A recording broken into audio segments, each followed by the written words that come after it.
दोस्तों बहुत बहुत स्वागत करते हैं अंदाज भोजपुरी में। जी बता दें को भोजपुरी गायक तूफान राज जी की आवाज़ में एक बहुत ही बेहतरीन के गाना आप सबके बीच आ रहा है। जी हाँ दोस्तों, ये पासवान मैटर पे है जिसका ऑफिशियल टीजर भी आउट कर दिया गया। गाना पूरी तरह से बवाल बहुत ही हाई लेवल का है। जी हाँ दोस्तों, तो गाना कल सुबह आप सबके बीच देखने को मिलेगा। आप सब देखिए, गाना पूरी तरह से बवाल है। जी हाँ दोस्तों, पासवान मर्दा जी गाने को बोले पासवान मर्दा, जो कि भोजपुरी गायक तूफान राज और अनु राजी सॉन्ग को मिलकर पूरा किए हैं। गाना पूरी तरह से बवाल है और लीला म्यूजिक वर्ल्ड यूट्यूब चैनल के माध्यम से गाना कल सुबह 7 बजे देखने को मिल जाएगा। जी हाँ दोस्तों, गाना बहुत ही बवाल का है, बहुत ही बेहतरीन गाना है। यानी कि गाना कुछ अलग है।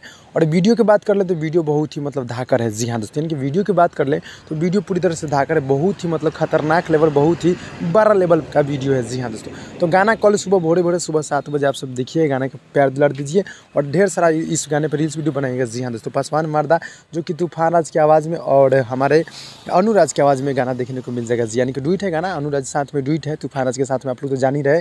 तो गाना कल सुबह 7 बजे भोरे देखने को मिल जाएगा। आप सब तैयार हो जाएगा और जितने भाई लोग दिख रहे हैं आप लोग मेरे चैनल को सब्सक्राइब कर नोटिफिकेशन बेल आइकन अपलोड पे कर दीजिएगा। मिलते हैं अगले वीडियो में, तब तक के लिए धन्यवाद।